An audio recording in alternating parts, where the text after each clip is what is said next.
The silver ships appeared without warning near Jupiter on a cold Tuesday morning in March 2387. Captain Jake Morrison was drinking his third cup of coffee when the alarm started screaming through the bridge of the Earth defense. Fleet Ship Horizon. He nearly dropped his mug as red lights flashed across every control panel. Captain, we have multiple unknown contacts entering the system, called out Lisa Parker from her station. The young communications officer's voice was steady, but Jake could see her hands shaking as she worked the controls. They're big, sir, really big. Ryan Hughes looked up from his tactical display, his face pale. 12 ships, Captain. Each one is about 3 times the size of our largest battleship. They're moving in a perfect formation, and they're heading straight for us. Jake set down his coffee and walked to the main view screen. The alien vessels looked like nothing humanity had ever built. They were smooth and curved, almost like seashells made of metal and light. Strange symbols glowed along their hulls, pulsing in patterns that hurt to look at for too long. Are they hostile? Jake asked. Unknown, sir, Ryan replied. They're not targeting us, but their weapons are definitely active. I'm reading energy. Signatures that could level the city. Lisa suddenly straightened in her chair. Captain, I'm getting something. It's not exactly a transmission, but there's definitely a pattern here. Mathematical sequences, star charts, and something that might be language. Jake nodded. Put it on speaker. The bridge filled with strange sounds. Some were musical, others were harsh and clicking. But mixed in with the alien noises were numbers, the same mathematical constants that any intelligent species would recognize. Pi, the speed of light, basic physics formulas. They're trying to talk, Lisa said with wonder. In her voice. This is first contact, Captain. Real first contact. 24 hours later, Jake found himself sitting across from the strangest being he had ever seen. Ambassador Kekstar of the Volanthi looked like a cross between a giant praying mantis and a person made of blue crystal. The alien's 4 eyes moved independently, and when it spoke, its voice sounded like wind chimes in a gentle breeze. Your species fascinates us, Captain Morrison, Kekstar said through the translation device that hummed between them. We have observed many civilizations as they reached for the stars. Most follow predictable patterns. You do not. Jake tried to sit still, but the alien's gaze made him nervous. How so? You achieved faster than light travel in only 2 centuries after your industrial revolution. This is remarkably fast. Most species take 5 to 8 centuries. You're technological. Growth is almost violent in its speed. Dr. Alex Carter, Earth's lead scientist on the project, leaned forward. We've always been good at solving problems quickly when we have to. The alien's head tilted in what might have been curiosity. Yes, we have noticed this. Your historical records are most disturbing. You have fought over 14,000 wars in the past 5,000 years. No other species in our database comes close to this number. We've also had long periods of peace, Dr. Megan Foster added quickly. And we've learned from our mistakes. Have you? Another voice spoke from behind Kekstar. This alien was different. Taller and more slender, with skin that seemed to shift colors like oil on water. I am Tissara, chief xenobiologist of the Zephyrian Alliance. We have studied your neural patterns. Your brain structure is unlike anything we have seen. Jake felt uncomfortable. What do you mean? Your species has an unusually high capacity for both creative problem-solving and destructive impulses. In our experience, these traits do not usually exist together in such extreme measures.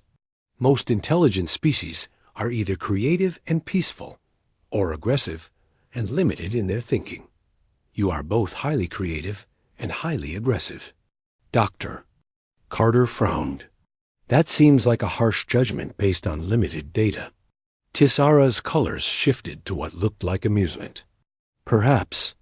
But consider this. When we first detected your radio signals 100 years ago, you were broadcasting entertainment programs about warfare. When we detected your early internet communications 50 years ago, you were using this incredible tool for both sharing knowledge and planning conflicts. Even now, as we sit here in peaceful discussion, your weapons are aimed at our ships, and our weapons are aimed at yours. Jake had to admit the alien had a point.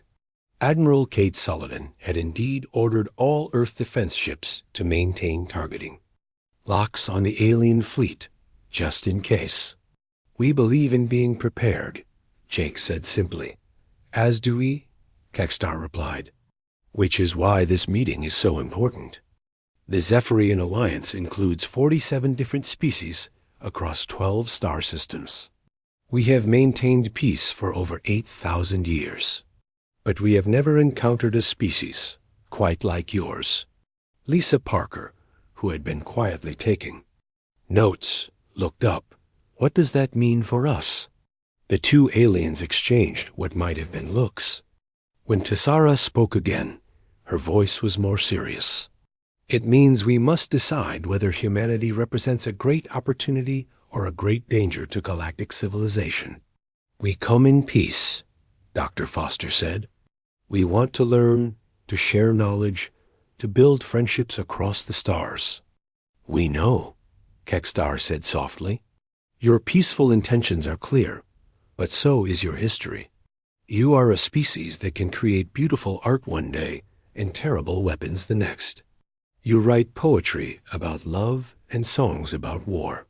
You save lives, and take lives with equal passion. Jake looked around the room at his crew. They were good people. He knew that. They had families back on Earth, dreams for the future, hopes for their children. But the aliens were right about one thing.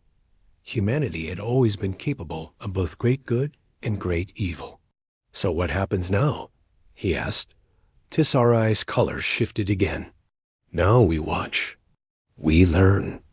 We try to understand what makes humanity so different from every other species we have met.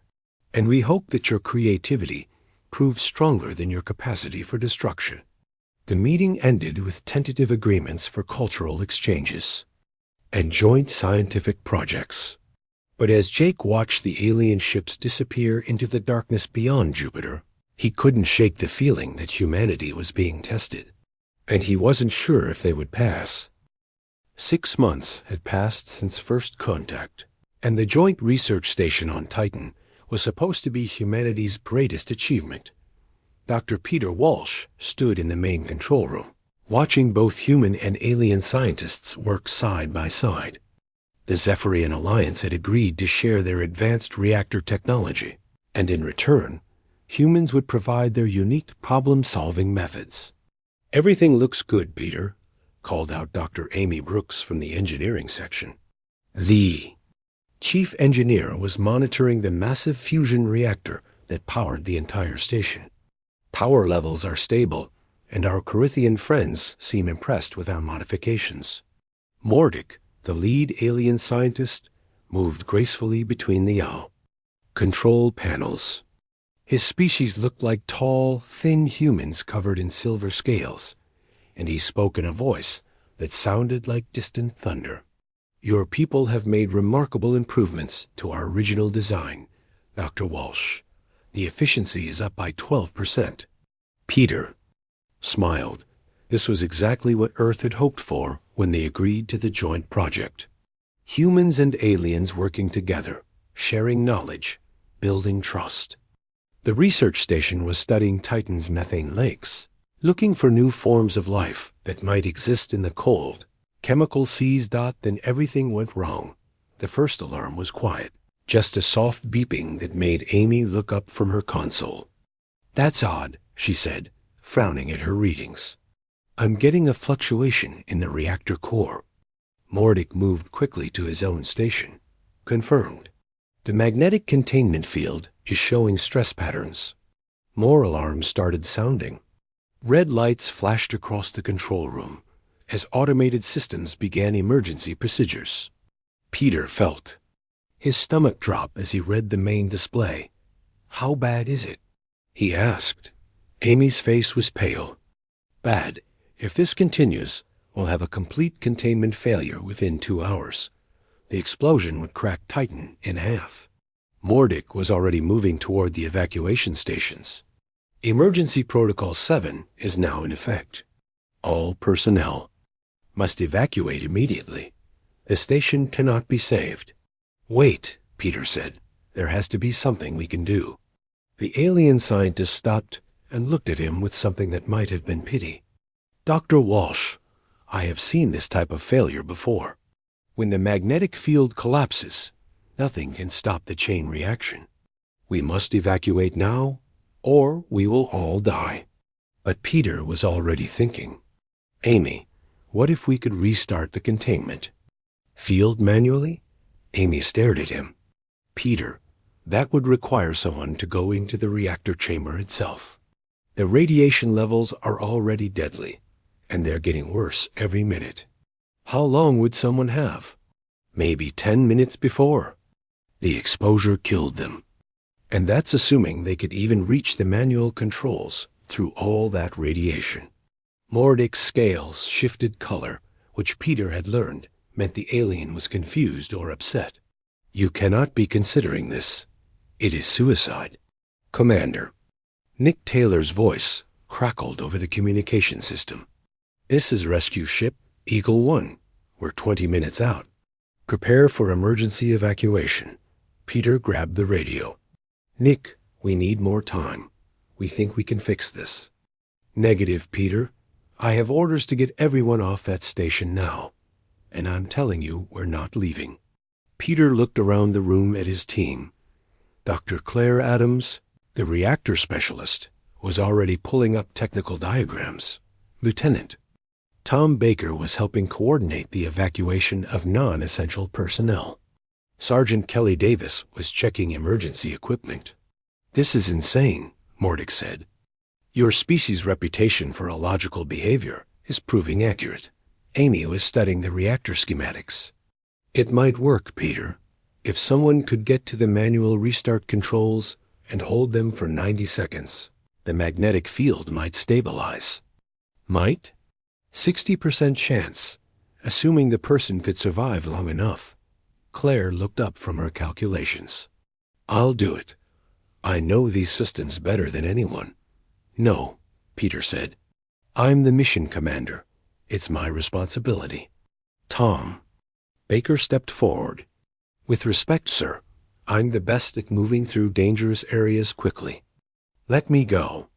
Kelly Davis laughed, but there was no humor in it. "You're all crazy. But if we're doing this, I'm going with whoever goes. Someone needs to watch their back." Mordic watched this exchange with growing amazement. "You are all volunteers for death. This makes no sense. The logical choice is evacuation." "Maybe," Peter said. "But humans don't always make logical choices." Nick Taylor's voice came through the radio again. "Peter, I'm getting readings from here. That reactor is going to blow any minute. Get out now." "We're going to try something first, Nick. If it doesn't work, evacuate without us." There was silence on the radio for a long moment. Then Nick's voice came back, quieter. "What do you need?" Amy had been working frantically at her console. "I think I can reroute some power to create a brief safe corridor to the manual controls. It won't last long, and it will drain our emergency systems." Claire was already putting on the heaviest radiation suit they had. "I'm ready." Peter wanted to argue, but Claire was right. She knew the reactor better than anyone. "Tom, Kelly, get her there and back." The next 20 minutes felt like 20 hours. Peter watched on the monitors as his people moved through corridors filled with deadly radiation. The alien evacuation ships waited at a safe distance while Commander Taylor's rescue ship held position just outside the blast radius. Mordic stayed at his station, even though his own people had ordered him to evacuate. "I must witness this." He said, "If you succeed, my people need to know how." On the monitor, Claire reached the manual controls. Her radiation detector was screaming warnings, but she ignored it. Tom and Kelly stood guard while she worked, their own suits already showing dangerous exposure levels. "Starting the restart sequence now." Claire's voice was calm over the radio. The reactor readings jumped wildly. For a moment, it looked like the whole system would collapse. Then, impossibly, the magnetic field began to stabilize. "It's working," Amy shouted. "The containment field is holding." Peter grabbed the radio. "Claire, get out of there now." But Claire's voice was getting weaker. "Need to hold this for 90 seconds. Timer shows 30 more seconds." Those 30 seconds stretched forever. Peter watched his friend sacrifice herself to save everyone else, including aliens she had met only months before. When the timer finally hit 0, Claire collapsed. Tom and Kelly carried her out, but everyone knew it was too late. She had absorbed too much radiation. Dr. Claire Adams died 20 minutes later, but the reactor held stable. Mordek stared at the readings in disbelief. The mathematics said this was impossible.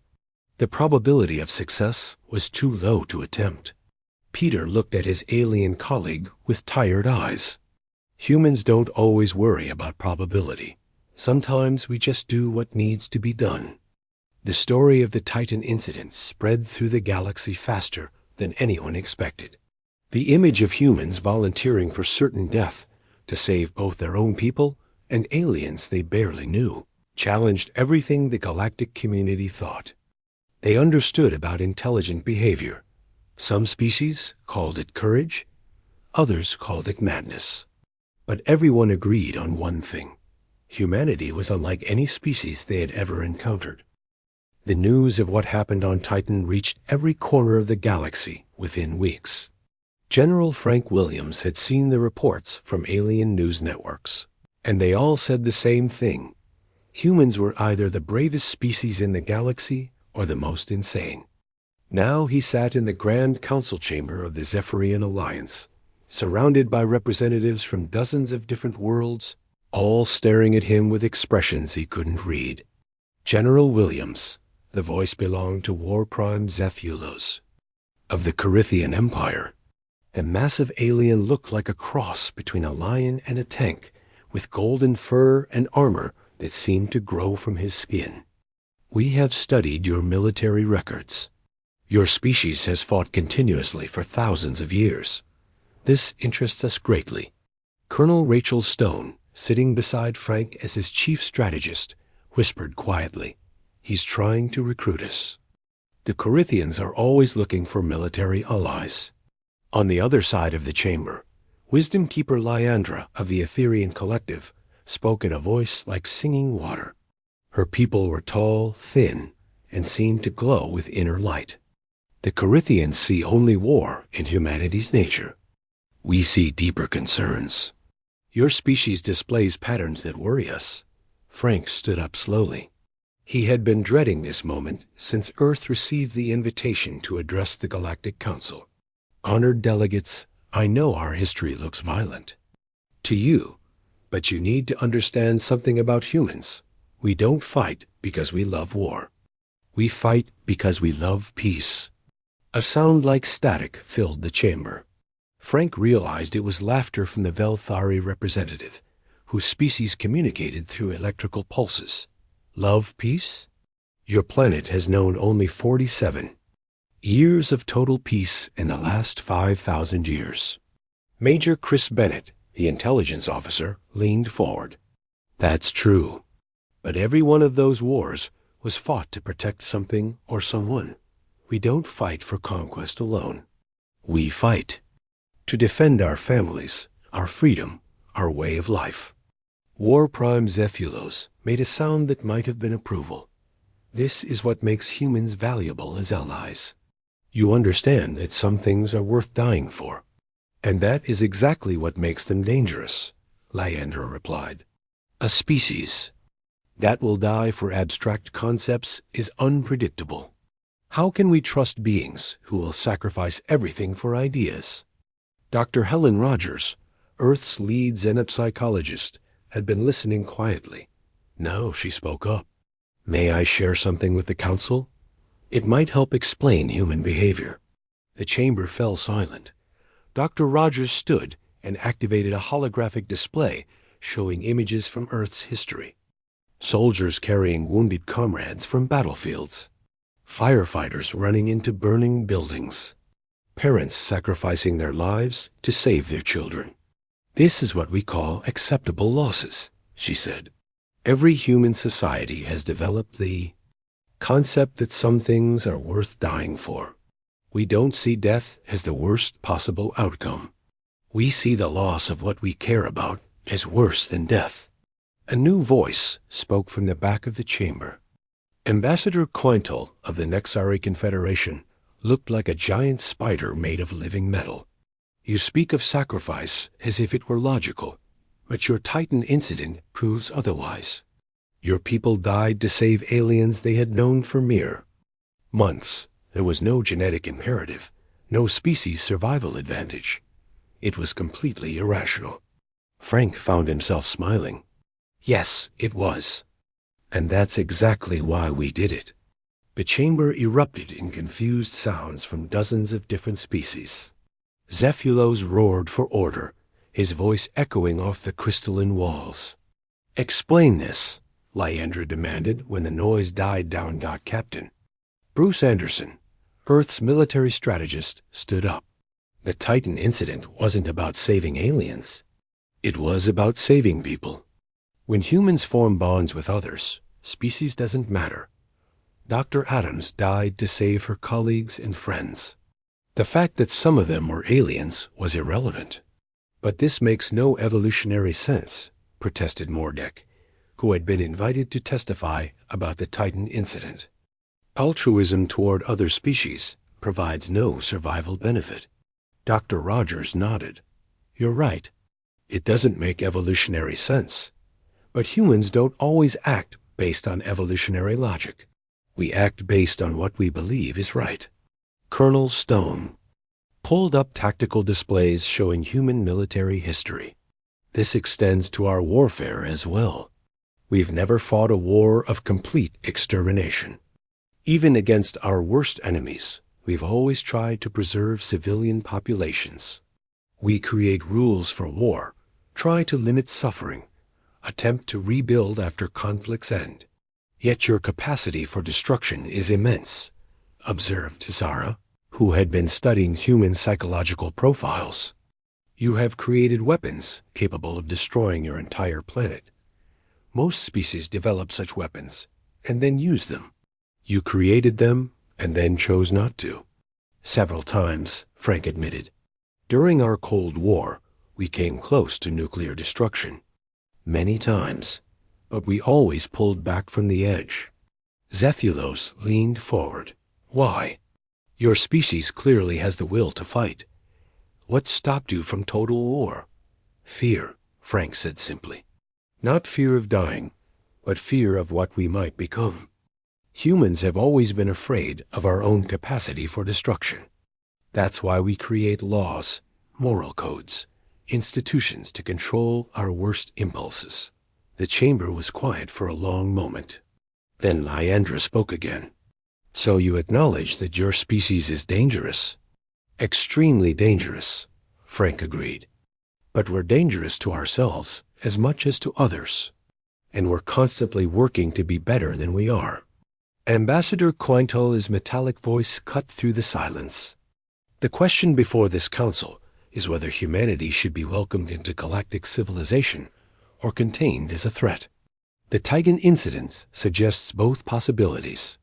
With respect, Major Bennett said, that's not really your choice to make. Humanity is already part of galactic civilization. We've made contact, we've shared knowledge, we've formed friendships. You can't unring that bell. War Prime Zephylos laughed, a sound like boulders rolling down a mountain. The human is right. The question is not whether to accept them, but how to work with them safely. Dr. Rogers looked around the chamber at the assembled aliens. I think the real question is whether you're ready to accept that logic isn't the only valid way to make decisions. Sometimes the illogical choice is the right choice. The debate continued for hours, but Frank could see that the tide was turning.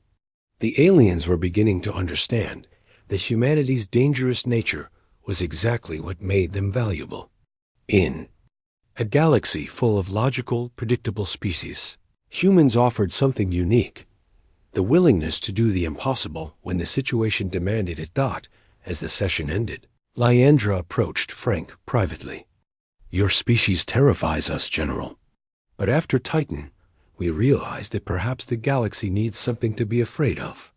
The universe is not always a logical place. Frank nodded. No, it isn't. But that's exactly why you need humans around. When logic fails, we're still here, still fighting, still trying to do what's right. The Wisdom Keeper's glow flickered in what might have been amusement. Perhaps that is the most frightening thing of all. The first sign of trouble came from the galactic core, where no living thing had ever traveled and returned. Admiral Steve Collins was reviewing fleet reports when the emergency signal arrived. The message was simple and terrifying. The Devourers had awakened. How many ships have we lost? Steve asked as he entered the command center of Earth's largest space station. Captain Lisa Morgan looked up from her tactical display, her face grim. In the past week, 17 entire fleets. The Corinthian battle groups, the Etherian peace squadrons, even the Zephyrian defense forces. They're all gone. Commander Vexthai, the surviving Corinthian military leader, stood beside the main view screen. His golden armor was scorched and dented from his recent escape. Admiral Collins, you must understand. These are not enemies we can fight with normal tactics. The Devourers are machine intelligence from the galaxy's beginning. They consume all organic life to fuel their growth. Sage Nalesa of the Etherians floated near the communications console, her inner light dimmer than usual. Our greatest scientists spent centuries studying them. They are perfectly logical, perfectly efficient. They adapt to any strategy within minutes of encountering it. Steve walked to the central holographic display showing the galaxy. Large red areas marked where the Devourers had already consumed entire star systems. The red zones were growing bigger every day. What's their weakness? Steve asked. They have none, Vexthai replied. Every civilization has tried to find weaknesses. The Devourers learn from each attack and become stronger. They cannot be reasoned with, cannot be bargained with, cannot be stopped. Dr. Gary Thompson, Earth's lead military scientist, had been listening quietly. Now he spoke up. Actually, they might have one weakness. They're perfectly logical, right? Yes, Nalesa confirmed. They make decisions based on pure mathematical analysis. They never act on emotion or instinct. Gary's eyes lit up. Then they can't understand humans at all. Steve turned to face the scientist. Explain. Think about it. Every alien species we've met has trouble understanding human behavior because we don't always act logically. If beings who know us personally can't predict what we'll do, how can machines that have never encountered us hope to? Dr. Sandra Lewis, who had been working on defensive strategies, looked up from her computer. Gary might be onto something. The Devourers adapt by analyzing logical patterns in their enemies' behavior. But human tactics often don't follow logical patterns. Commander Dale Parker, one of Earth's best pilots, laughed grimly. You mean our tendency to do stupid, impossible things might actually be useful? Exactly, Gary said. Dr. Kevin Murphy and I have been working on something. We call it a quantum consciousness virus. It's designed to introduce chaos and random decision-making into computer systems. Vexthai's eyes widened. You want to make the Devourers think like humans? Not exactly. We want to make them think irrationally. If we can inject enough chaos into their decision-making process, they might become confused enough to stop their advance. Steve studied the tactical display. How would we deliver this virus? That's the problem, Gary admitted. Someone would have to get close enough to their central nexus to upload it directly. We're talking about a suicide mission into the heart of their fleet. The room fell silent. Everyone knew what that meant. The Devourer fleet was massive, defended by millions of automated weapon systems.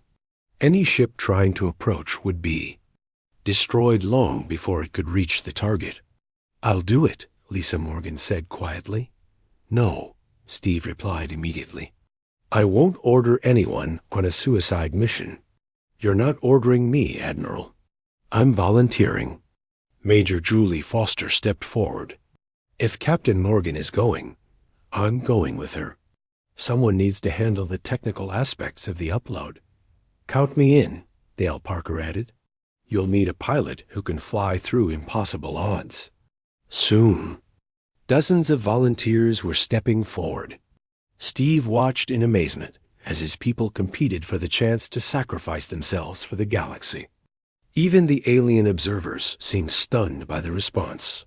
"This is exactly what we feared about your species," Nalessa whispered. "You treat death as if it were nothing." "We don't treat death as nothing," Steve replied. "We treat some things as more important than death." The mission planning took 3 days.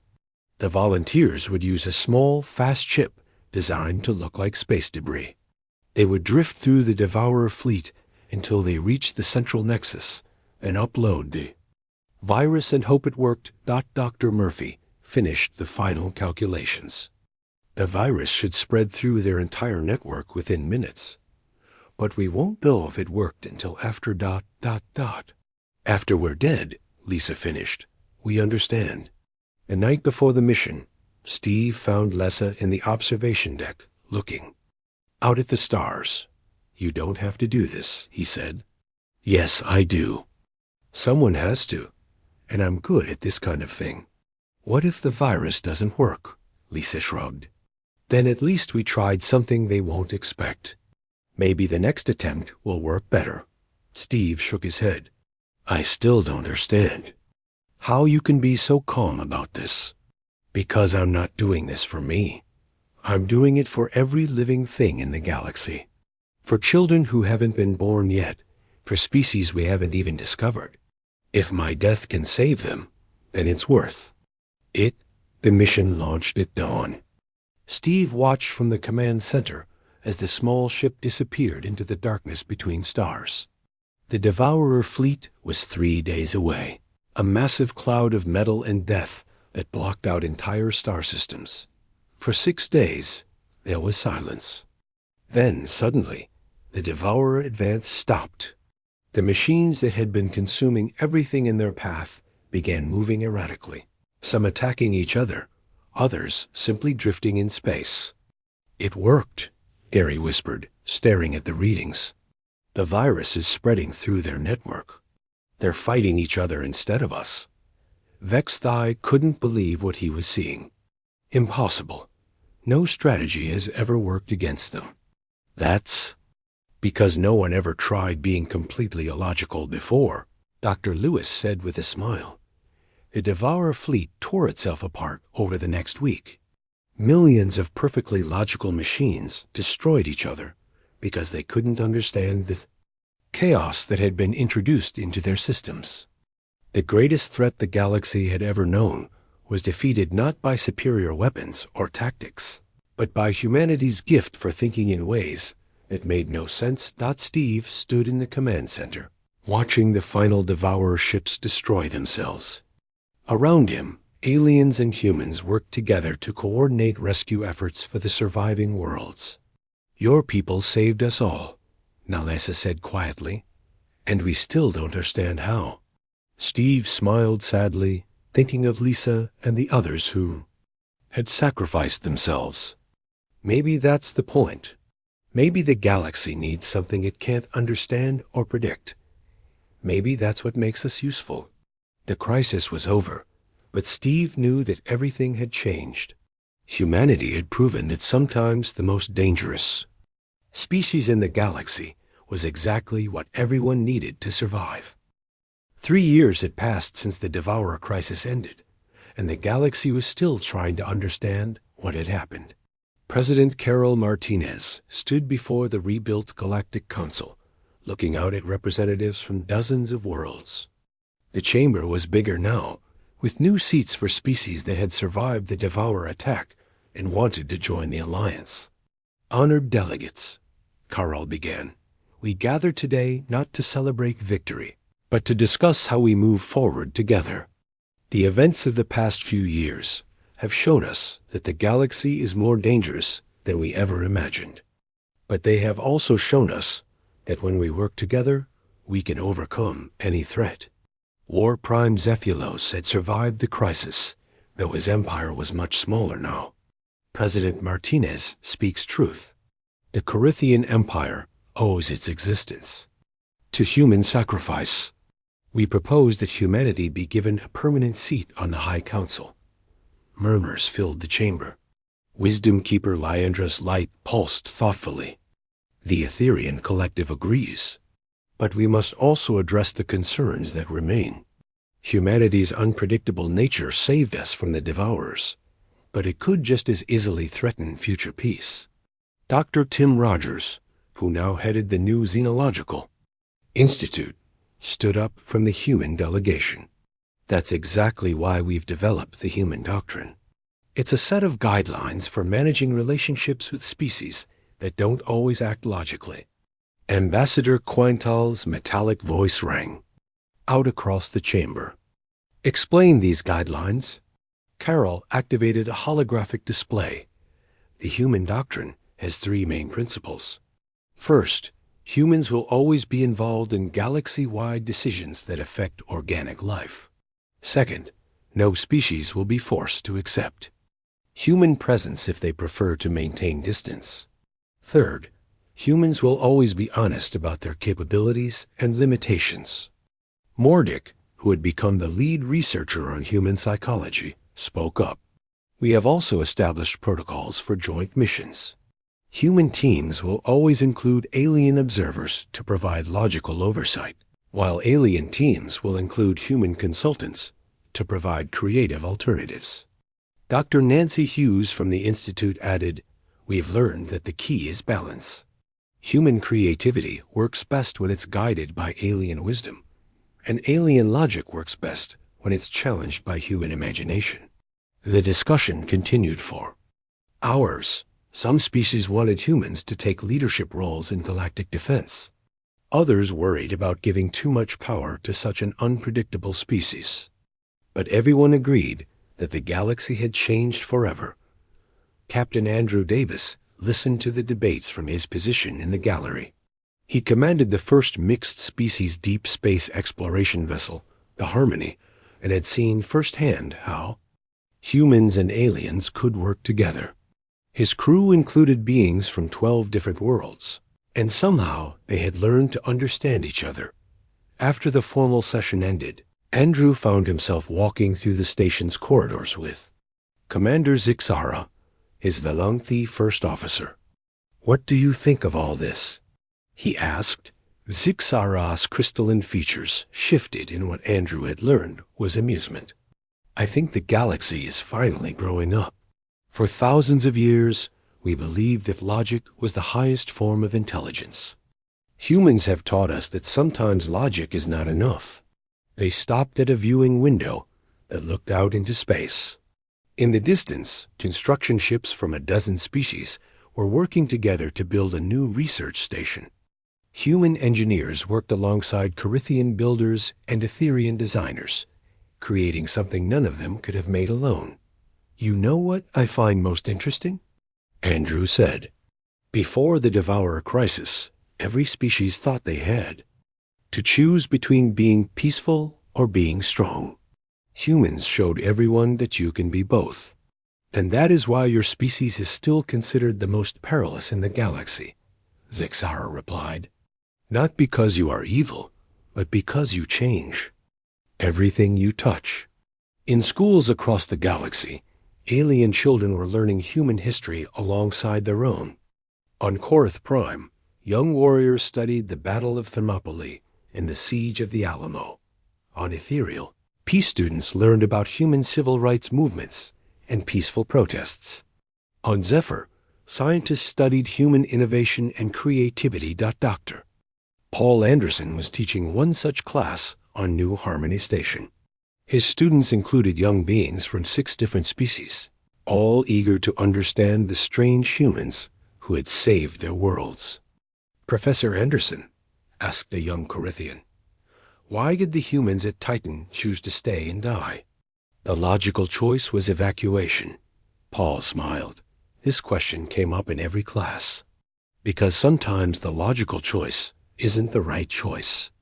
Dr. Adams and her team stayed because they cared more about saving others than saving themselves. A small Etherian student raised her hand. "But caring about strangers makes no evolutionary sense."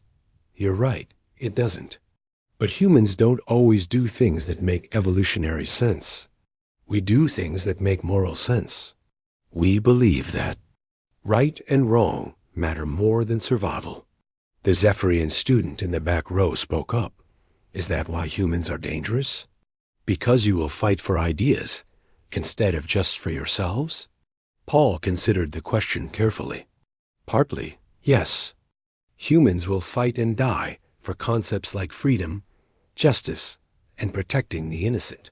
That makes us unpredictable, which makes us dangerous to anyone who threatens what we care about. But also useful," added the Velthari student, "because sometimes someone needs to fight for those ideas." Years later, when historians wrote about the Devourer War, they would focus on the technical aspects of the victory. They would discuss the quantum consciousness virus and the tactical decisions that led to success. But they would also note something else: the moment when the galaxy learned that its greatest strength came from its most dangerous member. The Zephyrian Alliance adopted new policies based on what they called the human principle, the idea that sometimes survival required abandoning pure logic in favor of courage, sacrifice, and hope. They established new training programs where alien military officers learned to think like humans in crisis situations. They created emergency protocols that specifically called for human input when facing seemingly impossible odds. But perhaps the most important change was simpler than all the policies and protocols. Throughout the galaxy, parents of every species began telling their children stories about the humans who sacrificed themselves to save others. Stories about people who chose to do the right thing even when it was the hardest thing. Stories about a species that was dangerous precisely because they cared more about others than themselves. Captain Andrew Davis stood on the bridge of the Harmony, watching his mixed crew work together to explore a new star system. His human navigator worked with an Etherian sensor specialist to plot their course. His Corithian security chief consulted with a Zephyrian scientist about potential hazards. Somehow, they had all learned to see strength in each other's differences. "Captain," his communications officer called out, "we're receiving a signal from an unknown source. It appears to be a greeting from a previously uncontacted species." Andrew smiled. Another new species to meet, another chance to prove that the galaxy was big enough for everyone. Open a channel and send them our standard peaceful greeting. And make sure to mention that we're a mixed crew. Let them know that working together is possible. As the Harmony moved deeper into unexplored space, Andrew thought about how much had changed since first contact. The galaxy had learned that its most perilous species was also its most valuable. Humanity had found its place among the stars, not by conquering or dominating, but by showing everyone else that some things were worth any risk. The universe was vast and full of dangers that no one could predict. But now the galaxy had something it had never possessed before, a species crazy enough to face impossible odds and stubborn enough to never give up hope. And somehow that made everyone safer.